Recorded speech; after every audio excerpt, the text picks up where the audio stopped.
All right, you guys, happy Thursday. I promised you I would do an episode on the JFK files. Well, this is just the beginning of it.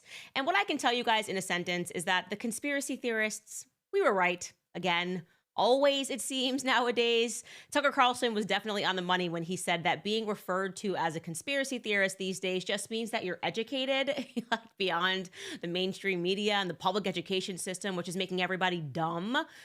So for those of you guys who have not read Chaos yet and are not a member of our book club, we are going to take you down the JFK rabbit hole, the beginning of it. Welcome back to Candace.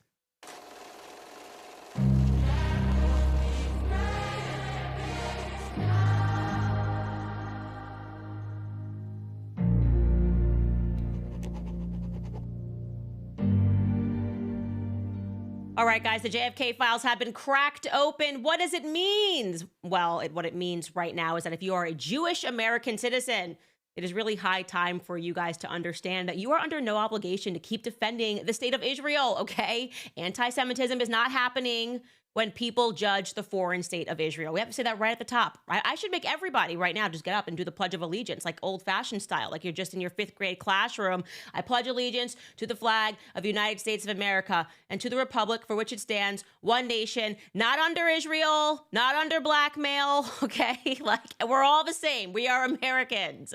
And the only reason that you have that instinct, especially the Jewish Americans, is because there's this existential crisis that has been ingrained in you since your youth. Like, you have been indoctrinated to believe that supporting that state is existential, really. Like, you're going to die if you don't. And we all have those things. It's cool. We've all been indoctrinated in some way or another in our youth.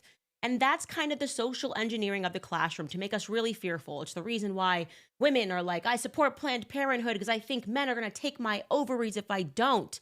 And then you kind of get older and you're like, wait a second, that doesn't really make any sense. Why do I fear the patriarchy? It's just a fear-based education system.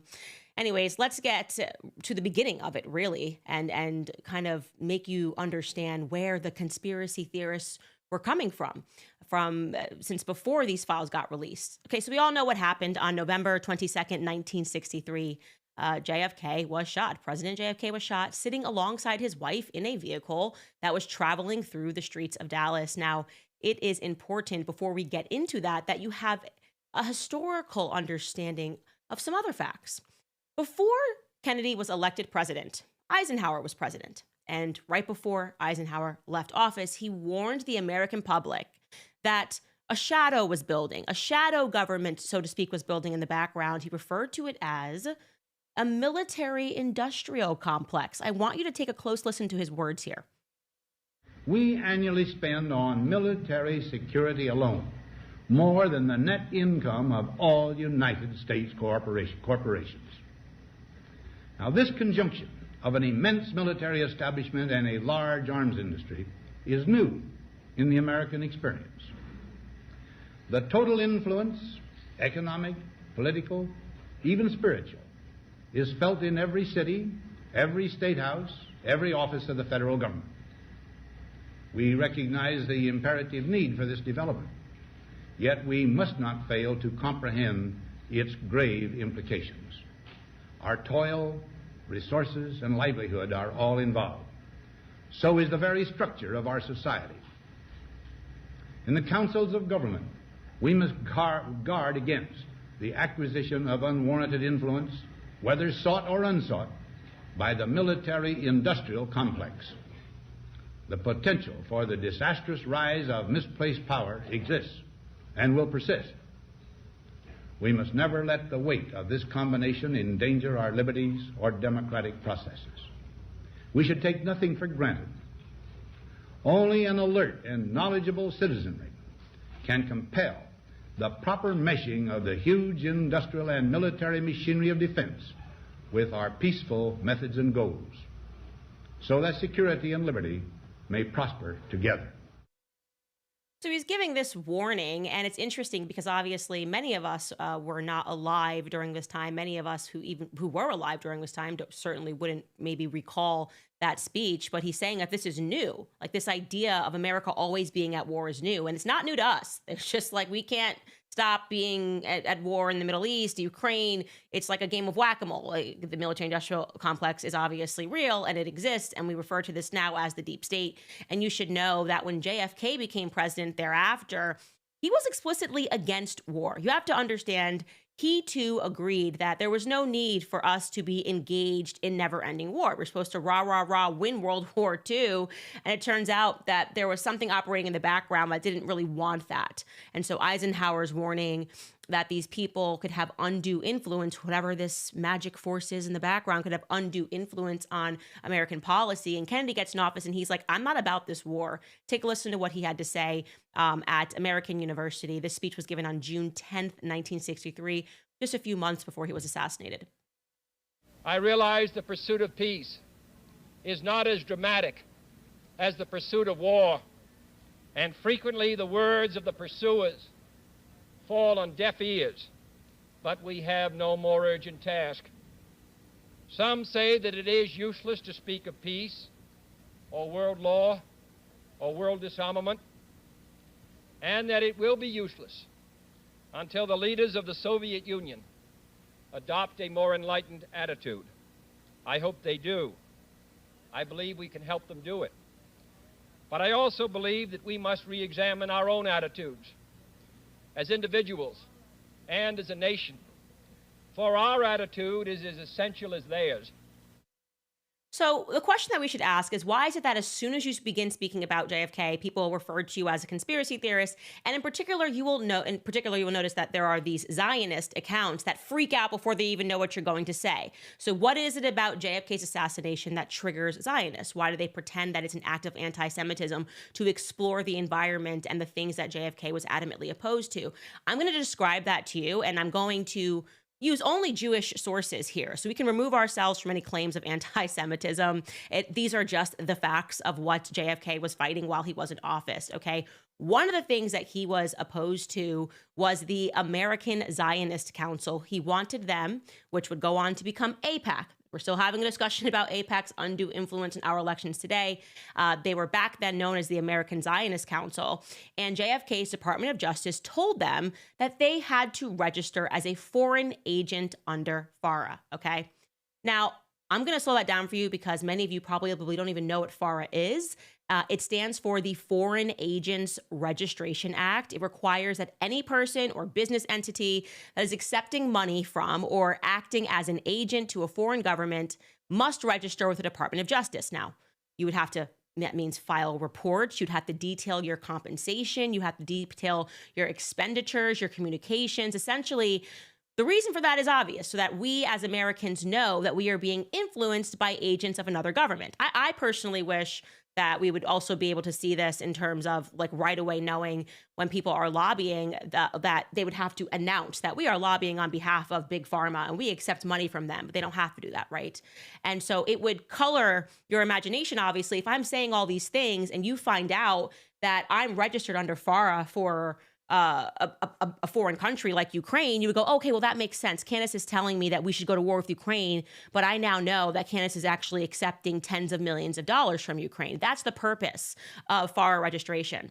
So when the American Zionist Council came into fruition in 1949, they were lobbying on behalf of the newly formed foreign state of Israel, okay? And the JFK said, you guys now need to register under FARA. Now, again, I've explained why that would be important, because it would change the way that you understood the news that was coming to you. You essentially would understand you were listening to a commercial. And sometimes you wonder when you see all these influencers, you're like, who's funding them? That natural question of who is funding them. It would be infinitely more important if you knew that it was a foreign country overseas. So we're going to take a look at the lead up to JFK's assassinations and his dealings with the Zionist group that he was trying to get to register under FARA. Look at this website, okay? This website, and we don't have a top of this. I want to know, Skylar, if you don't mind actually showing the Israel Lobby Archive. Okay, so I'm going to take you through just a timeline, and you can actually click and see these documents. These are documents that are published publicly. They all actually exist. And I'm going to take you through the relevant things leading up to the year of the communications that his Department of Justice, JFK's Department of Justice, had with the AZC saying, hey, you need to register as a foreign agent. So we'll go back a year before his assassination on October 31st, 1962. You can see that the Assistant Attorney General and the Director of Internal Security who was J. Walter Yeagley, notifies Attorney General R.F. Kennedy that we are soliciting next week the registration of the American Zionist Council under the Foreign Agents Registration Act. You may be aware that the American Zionist Council is composed of representatives of the various Zionist organizations in the United States, including the Zionist Organization of America. Excuse me. So there were a bunch of different organizations. They were all lobbying on behalf of Israel. And they were like, we're going to obviously pursue this. On November 21st, 1962, this is again like almost exactly a year before he gets assassinated, the Department of Justice ordered them, the AZC, to register under FARA. And there was a receipt of such funds from the American section of the Jewish Agency for Israel, constitutes the council. And essentially they were like, you absolutely must register. Your request is happening. And Sky, I don't know if you've actually pulled any of these documents in, but if not, it's okay. We'll keep going down the timeline. Now, on December 6th of that same year, the president of AZC was a guy named Rabbi Irving Miller, and he responded to the Department of Justice, and he wrote this: the request for registration contained in your letter raises many questions of fact and of relationships, which first must be resolved by us before compliance can be made. Therefore, it is requested that you be good enough to grant us a delay of 120 days. Immediately already stunning, okay? The Department of Justice is saying to you in a letter, you need to register as a foreign agent, and you have the rabbi who's leading this group who says, your request is a little, we're gonna need some time actually to chew over that request, and you'll understand we need 120 days, okay? So within that 120-day time frame, they decided to officially incorporate AIPAC. On January 2nd, 1963, a man named Isaiah Kennan incorporated AIPAC instead.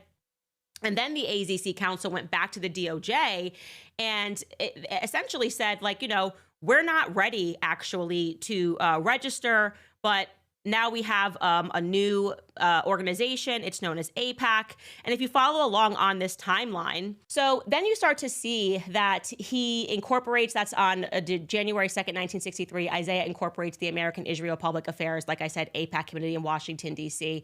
And then the day after, on January 24th, 1963, a couple of weeks after pardon, the DOJ draft file memo, they essentially say that they met with the AZC head counsel and he had advised his client to just discontinue the previous agency as AZC. And they were like, we hope that that resolves the issue. Like, basically, we are a new incorporated AIPAC and that should resolve the issue.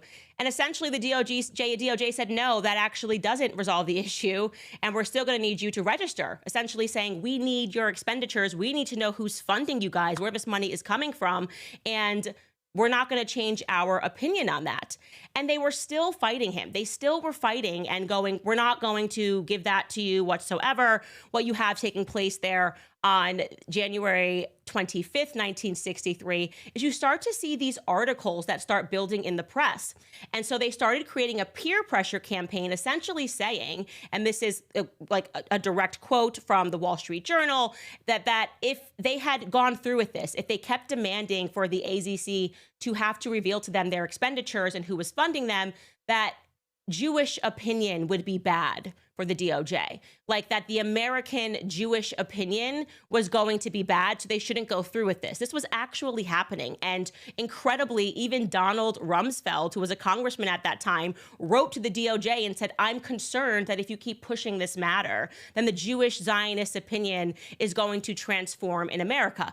Absolutely wild. Like, this is the Department of Justice telling you to register, and now you are essentially lobbying politicians and you're lobbying journalists to start writing these articles and to essentially seed into the American mind and to seed into the political mind that this request is inappropriate. It's entirely inappropriate because how dare you ask us to register? That doesn't make any sense. Don't you understand that we're Jewish and this isn't going to look good for you? That you can literally go to this website and look through the filings and look through the newspaper clippings, and this is the reality. There was a peer pressure campaign not unlike what we see today. When I speak about AIPAC and I speak about these journalists who act like hitmen, and if you don't acquiesce to whatever it is the state of Israel wants, they are out there calling you Hitler, anti-Semitic. They've got all of these influencers on an orbit online who we can assume are receiving money in some capacity, but we'll never know because AIPAC is now a 501c3 and they never had to register as FARA, but they did this right in the beginning. And guess what? FARA came back and said, we don't care. We can bring that up, that timeline. FARA came back and said, we don't care, okay? That's not going to change anything. You are actually going to still have to register. It doesn't matter how many press articles are written. We are going to interpret this according to the law and not according to the feelings of Jewish Zionists in America. And so they go on, and you go back through this timeline, and it gets more and more aggressive. And finally, what happens is that Hoover, who was heading up the FBI at that time, says, do you want me to get involved? Is it time now for us to swoop in as the FBI and essentially say, you register or else? Like, are we at the point now essentially where we need to make arrests? And they're getting very serious about this because they had already ordered for them to register within 10 days. And they still declined to do it. They still did not move whatsoever.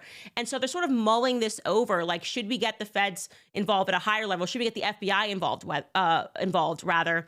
And suddenly, FARA comes back as well and says, like, we absolutely think that we should get them involved. Then you see this like measly attempt from the AZC Council to say, well, will it suffice if we show you our income statements? And FARA says, absolutely not. This is absurd. This is a year on now, again, leading up to Kennedy's death. And you can see there on October 11th, 1963, the DOJ demands for AZC to register. The department expects a response from you within 72 hours with regards to this matter.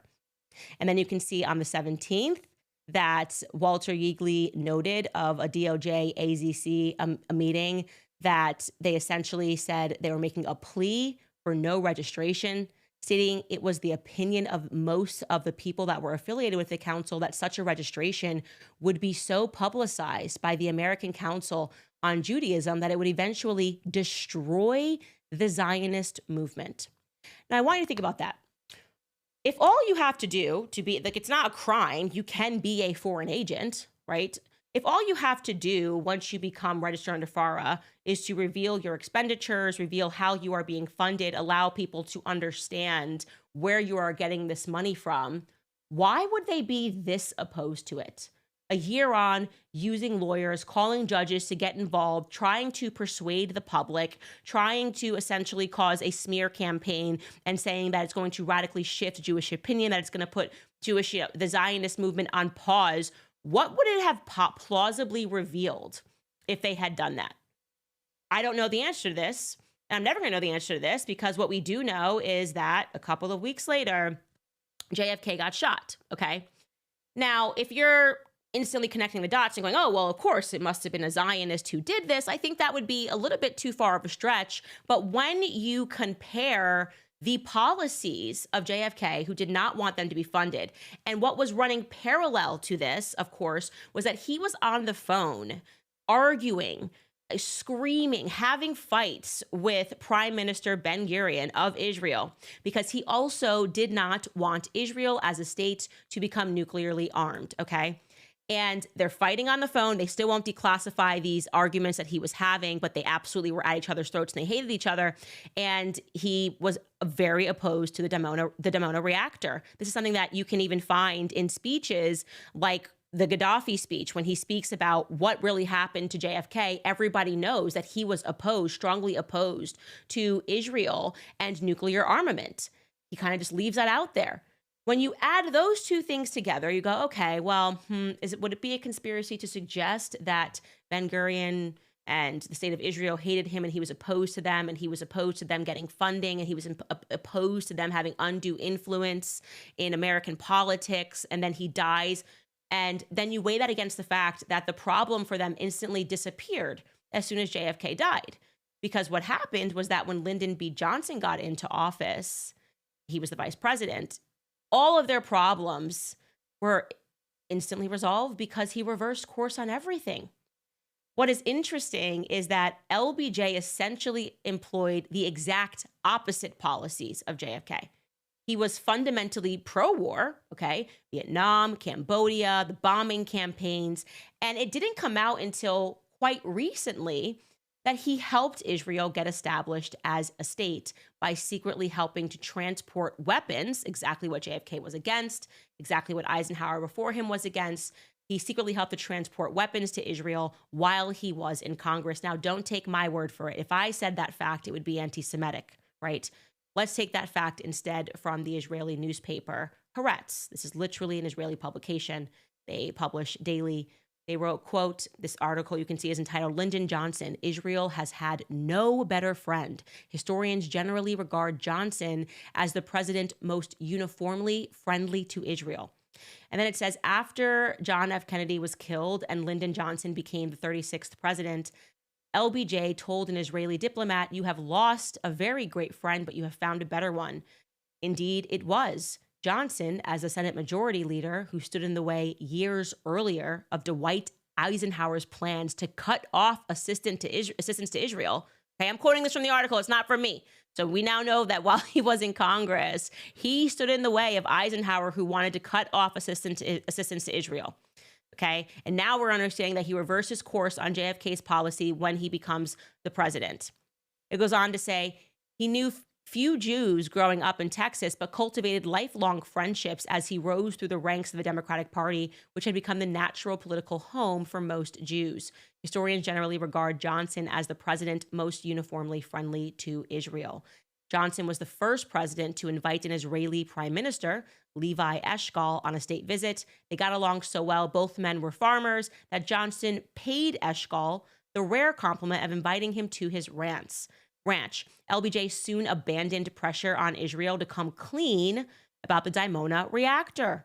He increased arms sales to Israel, and in 1968, after Israel's supplier, France, imposed an embargo as a means of cultivating ties in the Arab world, the United States became Israel's main supplier of weapons, notably launching the talks that would lead to the sale of Phantom fighter jets to Israel. Okay, so he was completely committed to the state of Israel. And if you're beginning to ask questions about, okay, why would that be? What could have been his background? Well, interestingly enough, it turns out that his aunt Jessie, and again, we will pull this up in the Jerusalem Post, we will pull this up in the Times of Israel, but his aunt Jessie Hatcher was a member of the Zionist organization. And it has been speculated, not by me, okay, but by Rabbi Shmuel Golden, that LBJ himself came from a maternal line of Jews. Now, his family dates back to the 1848ers, which were a bunch of communists who tried unsuccessfully to overthrow Germany. And then they all came to Texas and settled in Texas and Kansas and all throughout the United States, including the Pfizer family. But pulling this back up, this is the opinion of Rabbi Shmuel, who apparently looked into it. And this is a blog written by Richard Chasman on the Times of Israel. He writes, you can bet the ranch that Bernie Sanders will not be elected as the first Jewish president, but he might be the second. Who was the first Jewish president? LBJ, Lyndon Baines Johnson. I thank Rabbi Shmuel Golden for making me aware of this fascinating story. He's now quoting from an article by Morris Smith in the Five Towns Jewish Times. Lyndon Johnson's maternal ancestors, the Huffmans, apparently migrated to Frederick, Maryland from Germany sometime in the mid-18th century. Later, they moved to Bourbon, Kentucky, and eventually settled in Texas in the mid to late 19th century. The facts indicate that both of Lyndon Johnson's great-grandparents on the maternal side were Jewish.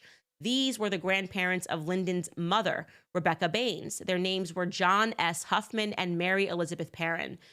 John Huffman's mother was Suzanne Ament, a common Jewish name. Perrin is also a common Jewish name. Huffman and Perrin had a daughter, Ruth Ament Huffman, who married Joseph Baines, and together they had a daughter, Rebecca Baines, Lyndon Johnson's mother.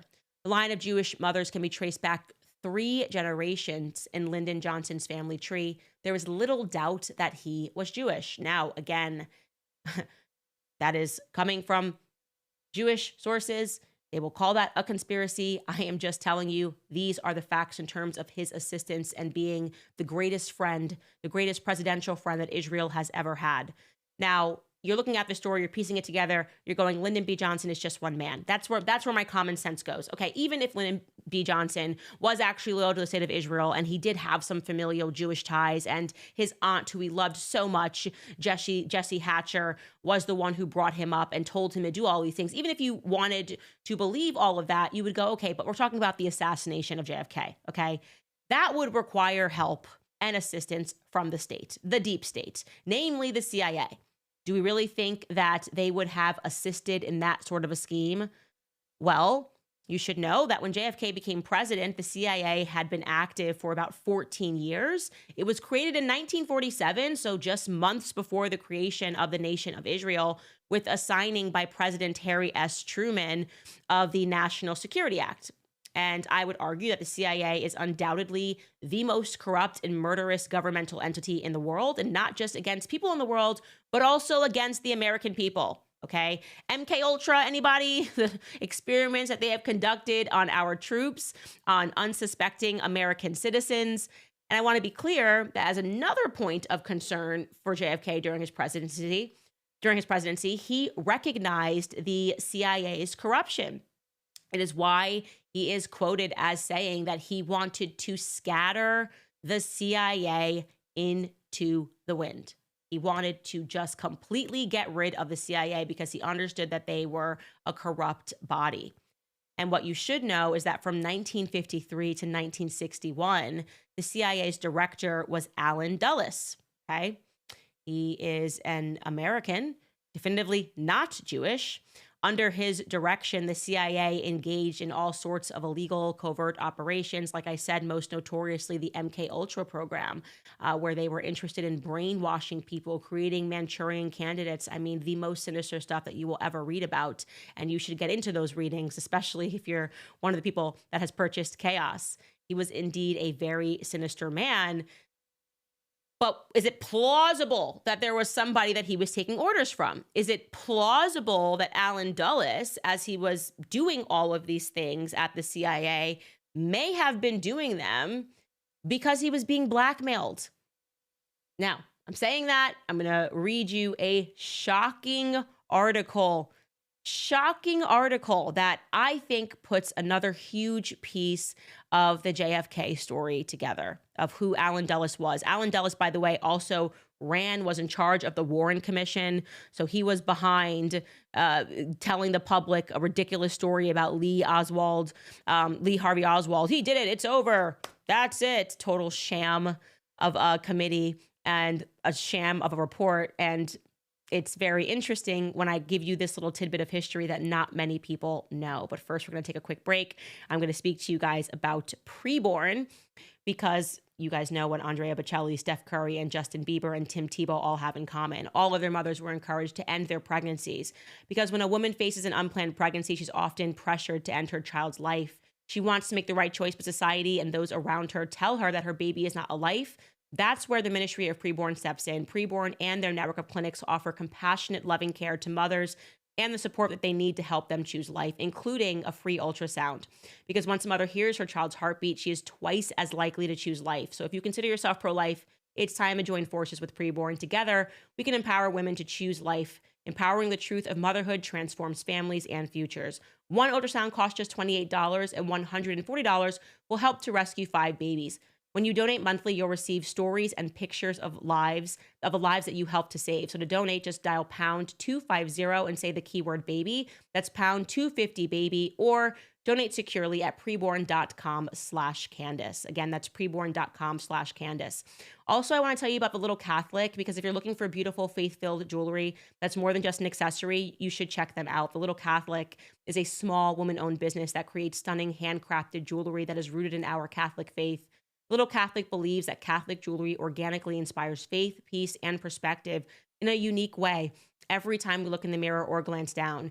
Beauty is God's way of speaking to us here on earth. Their Catholic jewelry allows us to treasure those moments and reminders more closely to our hearts. The Little Catholic jewelry is the perfect timeless gift, rich with faith and meaning, making it a perfect choice for special occasions like baptisms, confirmations, weddings, and anniversaries. And what makes these pieces even more special is that they are crafted right here in America. And right now, my viewers will get an additional 25% off your order if you use promo code Candace25 at thelittlecatholic.com. Again, that's thelittlecatholic.com, promo code Candace25, and you'll get 25% off your order.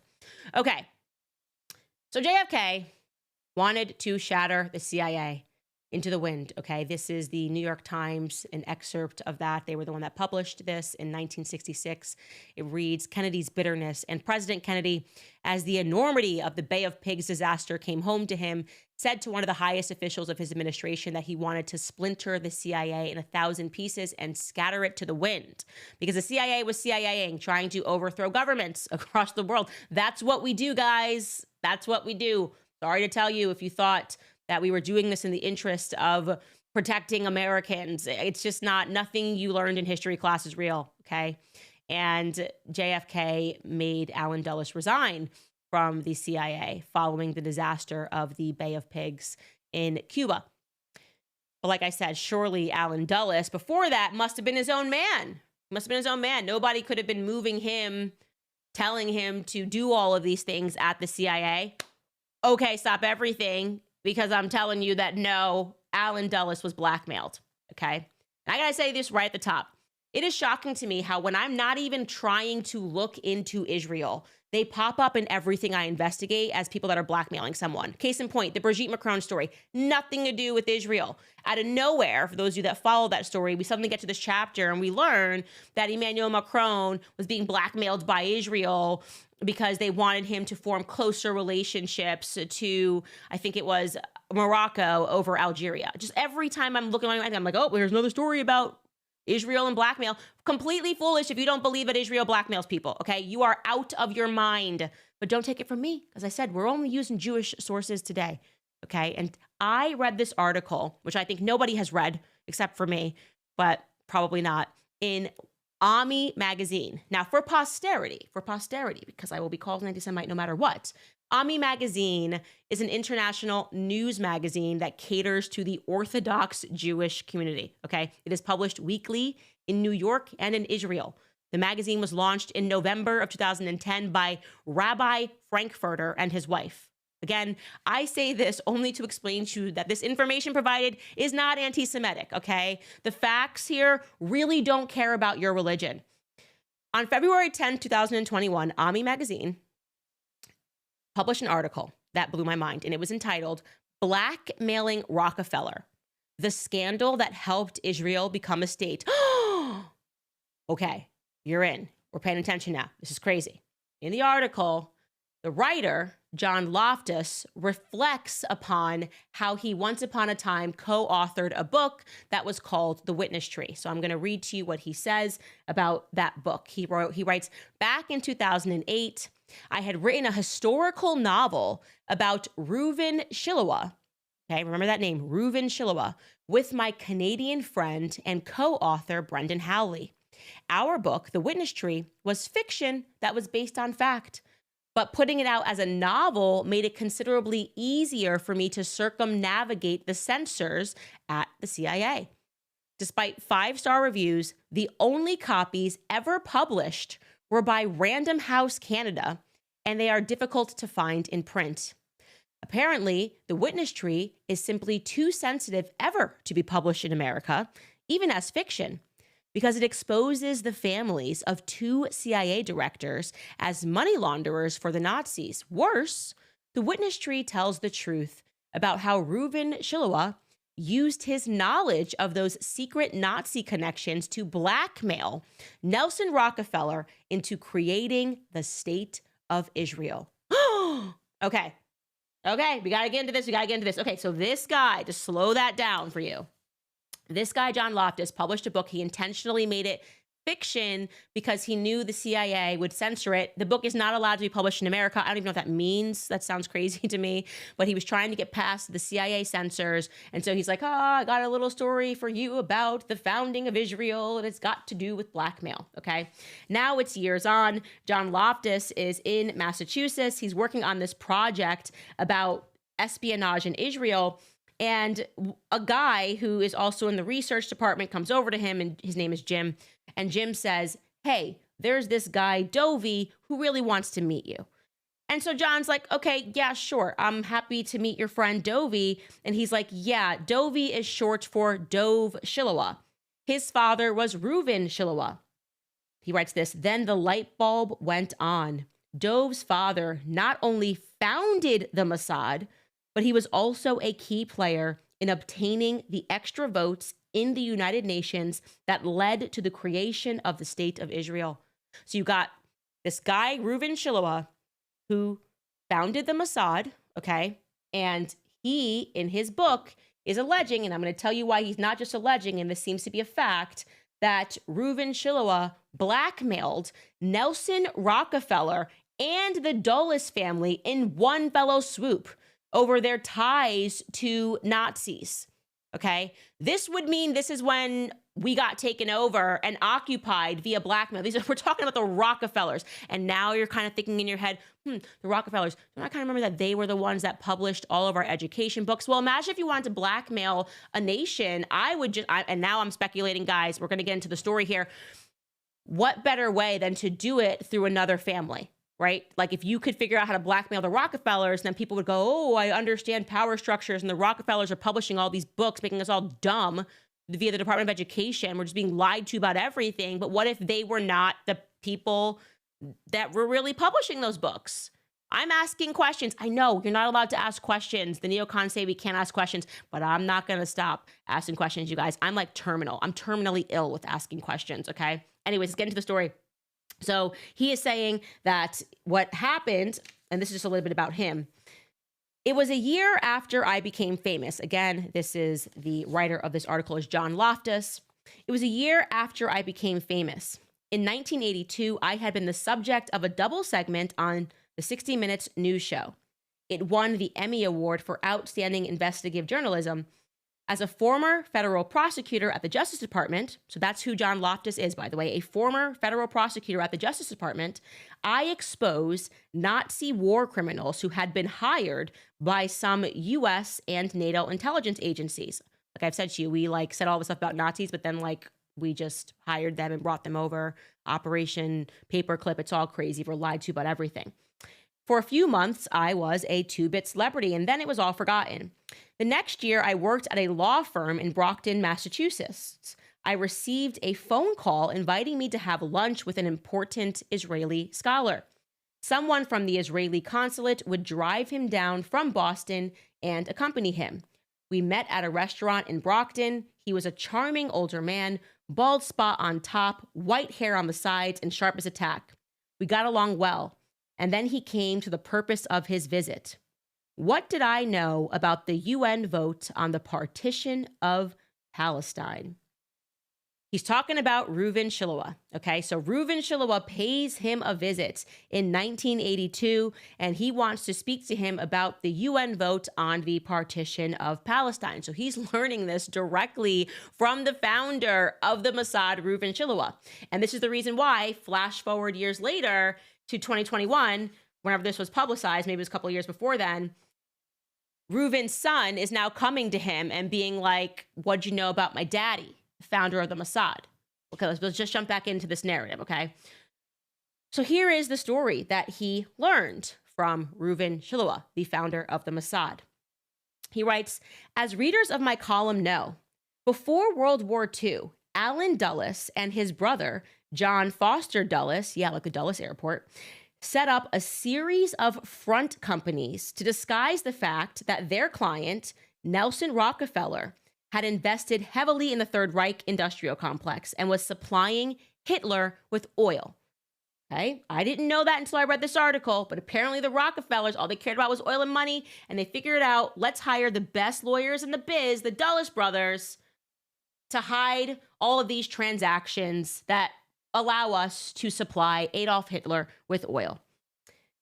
Prescott Bush, the father of future President George Herbert Walker Bush, did as he was told and agreed to become the American fall guy, sitting on the boards of half a dozen Nazi front companies as a placeholder for Rockefeller. So now this brings in the Bush family, another neocon dynasty, okay? The Bushes are now involved in this. He was told to sit on the board of all of these front companies. In reality, they're just moving oil to Adolf Hitler. This is crazy. This is all crazy. What happens next? What does Reuven Shiloah tell this guy, okay?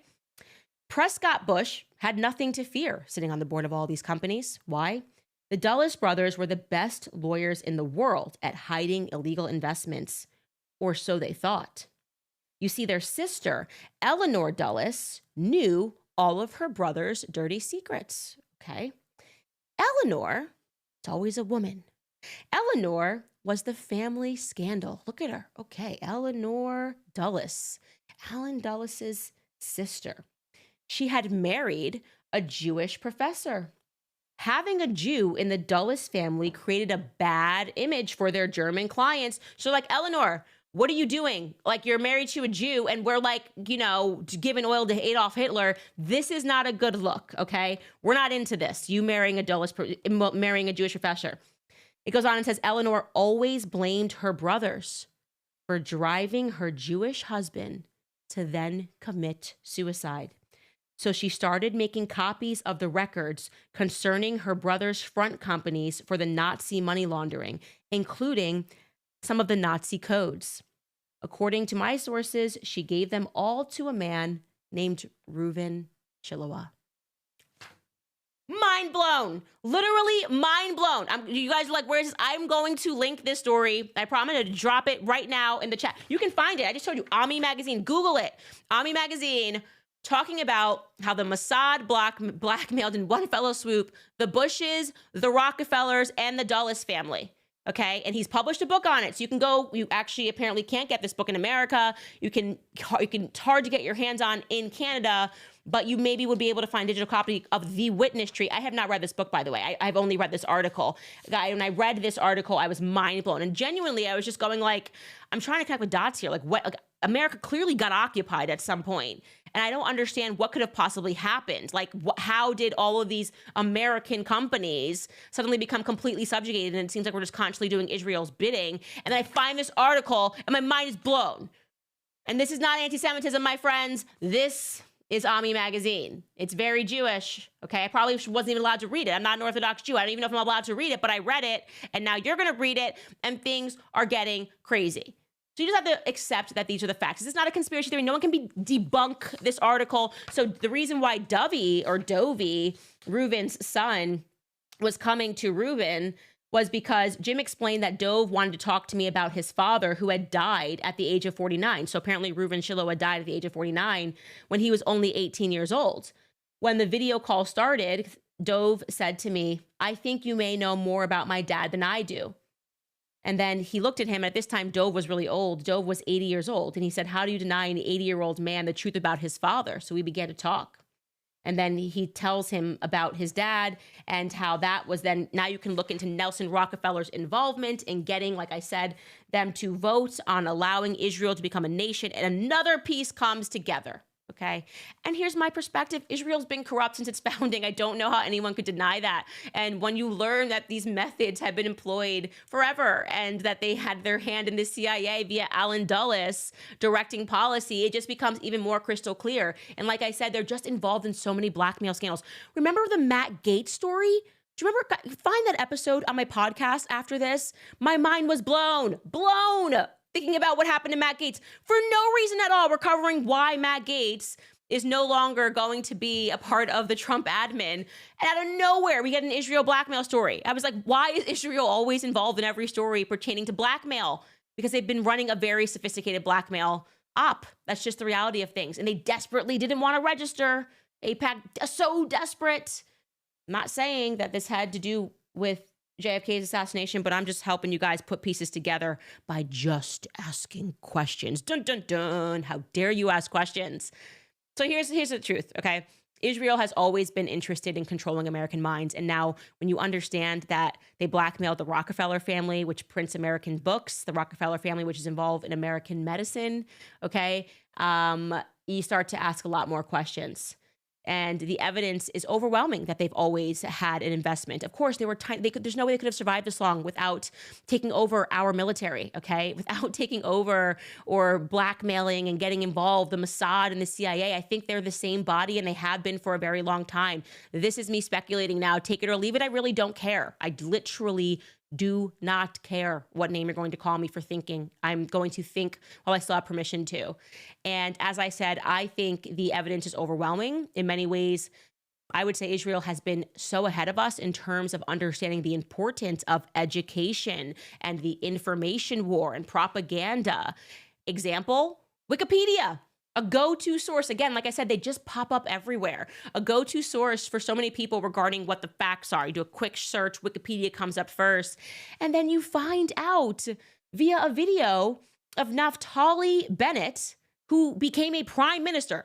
The prime minister of Israel is in this video I'm about to show you, discussing how as soon as Wikipedia hit the map, they were infiltrating, training Zionists to become the editors. This is a real clip of a future prime minister of Israel. Take a listen. With My Israel has arranged instruction day for wiki editors. The goal of the day is to teach people how to edit in Wikipedia, which is the #1 source of information today in the world. As a way of example, if someone searches the Gaza flotilla, we want to be there. We want to be the guys who influence what is written there, how it's written, and to ensure that it's balanced and Zionist in nature. So casual. We're just like trading editors to go in there and to make sure that things are Zionist. You know, look up anything, it's going to be like Zionist spit on it. So it's like, this is not, none of this stuff is conspiracy, guys. And it's like putting together a puzzle, questions that we all have about our government and why it just seems impossible for the media to tell the truth when anybody questions anything about the foreign state of Israel. And my goal in doing this and showing this is that I hope that people who are Jewish Americans can understand that they too are being influenced by the state. Like they too are being led to believe that like if they don't attack every single person who says anything about the state of Israel, there's a lot of things to critique or ask questions about, that somehow they're going to wake up one day and be in a second Holocaust. And that's not the reality, because you're American. So it's American gang gang. You just be American, say rah, rah, rah, USA. You don't even want to move there. You know you don't. This is a great country. It's a wonderful country. And we have to all stop allowing our minds to be warped by their education system. That's kind of my opinion. Anyways, I got to read a couple of more ads. I can't wait to get to some of your guys' questions. And by the way, Trump is apparently abolishing the Department of Education. We should have more on that. Where are we at? There's so many comments that are coming in. First, I'm going to tell you guys about Pure Talk, because if there are two things in life that are certain, it is death and taxes. Well, now there's a third certainty. If you're with Verizon, AT&T, or T-Mobile, you could be saving a fortune every month by switching to Pure Talk. Pure Talk, my cell phone company, is cutting the fat from the wireless industry. For just $25 a month, you can get unlimited talk, text, and 5 gigs of data on America's most dependable 5G network. The average family of 4 saves over $1,000 a year when they switch to Pure Talk. That's real money back in your pocket. And with Pure Talk's U.S. customer service team, you can switch hassle-free in as little as 10 minutes. You can even keep your phone and your phone number. Right now, go to puretalk.com/Owens to make the switch, and you'll save an additional 50% off your first month. Again, that's puretalk.com/Owens to start saving today. Pure Talk, wireless by Americans for Americans. Also, American Financing. I don't know everyone's exact financial situation, but if you are like thousands of homeowners that American Financing speaks to every month, you're likely struggling to keep up, barely making ends meet, drowning in this high interest debt environment. And it's not your fault at all, because life did in fact get more expensive. Inflation hit people hard. So if you're carrying around a credit card balance with 20% plus interest rates while your mortgages sit untouched, then you're ignoring the one thing that could turn it all around, which is your home. And this is where American Financing can help you. Would you trade 10 minutes of your time for a shot at saving an average of $800 every single month? Because that's exactly what homeowners are doing when they call American Financing. A simple, no obligation call could change everything. They have a team of salary-based mortgage consultants, so there isn't any incentive to put you into a loan that doesn't make sense, and there are no upfront fees to find out how much you could be saving. So don't wait. Talk to American Financing today and start feeling that relief, call 800-795-1210. That's 800-795-1210, or visit americanfinancing.net/Owens. Again, that's americanfinancing.net/Owens. I gotta go to the comments. I'm just dying to know what you guys thought about that story. The Reuven Chiloa story. It took me out. It really did. It just took me out. I guess I relived it with you guys here. LG writes, why did Ukraine and Israel just break the ceasefire? Are we really letting the Satanists send Western men and women to the grinder for their own interest in this war? Are we the bad guys? Yes, this is not a joke. I mean, I obviously have understood that my understanding of everything that's happening is like we have been employed in this military-industrial complex. That's why I wanted to show you this clip of Eisenhower warning about the military-industrial complex, and JFK sort of lamenting the fact that this was kind of operating where you are living in America where you think that we were always at war, and we weren't. There was peace in America. And then it just seems to be that we are doing the bidding for things that always seem to benefit Israel. And it's just a reality. It's a fact. I mean, they're expanding their territory and we're not expanding ours. Our borders are not safe. Our streets are not clean. And we're constantly being told, like via emotional conditioning, and I think an expert information war that has been executed. I think, specific journalists are always the ones that hit you, that we are the ones that have to care about what's happening over there. And we simply don't. And we do need to make sure, just as JFK said at that American University speech, that we are educated, that we are actually educated, not brainwashed. Most people don't even understand basic civics. And I think that is by design. I think they were intentionally dumbing down Americans. I believe intentionally created the opioid crisis. They want us dumb, dopey, and drugged. And all of those things that are happening now, that have happened, I think, are now leading people to wake up and realize that we've been infiltrated. And the best guard against this is to remember to think, remember to ask questions, remember to conduct your own research. Even when I'm presenting you this stuff, you go fact check all of this.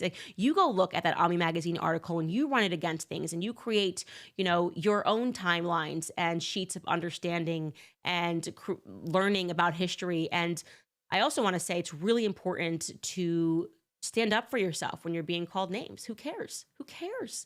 The worst thing that you could possibly be called now, I feel like, is someone that believes the mainstream media. It is a compliment to be called a conspiracy theorist. It means your brain is still working. And like I said, I'm going to think while it is still legal to. Juliana is writing about whether or not me and George have decided to homeschool. Well, our kids are not old enough yet, so that decision has not officially been made, but it is still something that we are, in fact, looking to do. Maddie writes, such a good episode, Candace. Thank you so much. Macho writes, share this everywhere. Get Candace and the truth. Get Candace and the truth everywhere. Share with all of your friends. Oh, by the way, American Jews, you are American first, not Israeli. It's not anti-Semitic to question a foreign country. Yeah, we need the American Jews to just wake up to this and be like, I'm going to shake them. I'm like, guys, we're not Holocausting you. You're on our side. You're gang. We need you, USA, red, white, and blue. Let's go. And whoever we have to go attack, whatever we have to stop and end, we can do that. We got to stop with this identity politics that they've been trying to train them to only see themselves as Jews. And it's like, no, you're Americans. And I know tons of Jews who think they are Americans. I'm kind of like painting a broad stroke here, which isn't exactly fair, but you get the point. Is that you get people and they truly believe what they're reading in the media, and they don't realize that they are being influenced by people who likely are accepting money to keep you constantly hysterical and to make you think that the shadows on the wall are real, and they're not real. Okay, you're going with us. Pack up, get in the car. We're going for a drive. Renata writes, I would give my left foot for Candace to do a deep dive on Thomas Matthew Crooks. I like it. No way this kid just acted alone and no social media presence at all. The more ridiculous thing was them trying to tell us it was Iran. It's just, I'm so tired of every single time Bibi Netanyahu wants to go to war with someone. They're like, oh my God. And it's just an irony that this person that he wants us to go to war with is trying to shoot the president. Like, come on, dude. You guys have been doing this for too long, Israel. It's just catching up with you. That's it. It's just catching up. That's all. It's natural. The pendulum had to swing back, and it's swinging back towards Israel pretty hard right now. And you can sense the neocon frustration, like the Bush people. That's why we call the Bush neocons. It's because, well, they were blackmailed. According to this guy, according to John Loftus, who I am not. I am not John Loftus. Allegedly. No, all these people are dead. I don't have to say allegedly. I can just say, yep, they were blackmailed. No one can come for me without going through John Loftus. And I don't even know if John Loftus is still alive. I actually have not looked up much about him at all. I don't even know how I came across this article. I'm completely crazy. I don't even know how I end up on these websites. I don't know what goes on. I have no idea what goes on. Anyways, Laura Graham writes, thanks for speaking TRUTH. Candace, do not back down. They will cry anti-Semitism, not. I want you guys also to know that we believe that everyone's screaming anti-Semitism, but the more I look at it, it's a small group of people that just have platforms. And we just shouldn't get caught up in believing that it's like, I don't know, none of my relationships with my Jewish friends has changed at all. We just have conversations. I think most people are more like an Andrew Schultz kind of Jewish person. Like it's like, whatever, like, they're not as invested in Israel as the media would have you believe. But like I said, they have always understood how important the media was.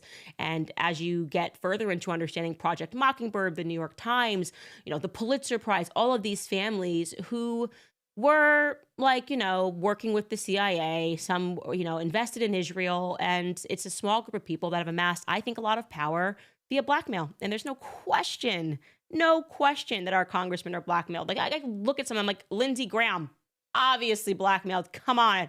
So easy. And I think they look for potential future leaders, even in college. I think it's a very sophisticated blackmail network because I just keep coming across it. How much trouble am I in? Am I am I so dead? Skylar, Mark, should I just end this live immediately? Okay, scale of 1 to 10, Mark, how much trouble am I in? Probably 100.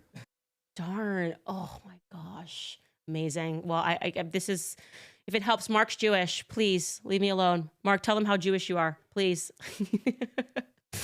Oh my God. Someone said Andrew Schultz is not Jewish. I thought he was Jewish. I think he is Jewish. Wow, I just assumed. I don't know why. But somebody told me that. Thank you, live chat, for clarifying that. Anyways, the point being is we've gone through a lot today. And yes, share this. I will be in trouble. There will be a lot of articles written about me, but the people that watch it will know exactly what I said and why I said it. And if you would like to support me, you can go to CandaceOwens.com. You can give a donation. You can sign up. You can join the book club. These are the kinds of books that we're reading, just putting little pieces together here and looking at a picture, wondering if America has been, occupied since the 60s or even before, I guess. I don't know when this guy, maybe since before then. Sometime in the 50s, about when Eisenhower was warning us. And by the way, LBJ, this is also why I don't believe in the moon landing, because LBJ did that as a distraction so he could just do things with Henry Kissinger. But I'll save that whole conspiracy theory for another day. And by another day, I mean you can go back in past episodes and just look up Candace Owens NASA and it'll pop up, because I've already spoken about it, because I literally don't care what anybody thinks about me. I am very proud to share these stories with the American people and abroad, all across the world. All right, guys, love you forever. I have bad news. We're not going to be on air tomorrow because I have a very big day personally. Something really big is happening.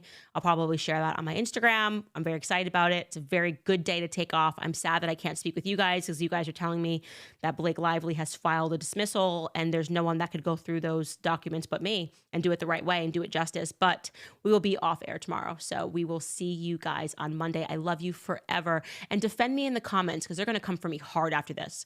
You guys better be in the comments like crazy. Love you forever. See you on Monday.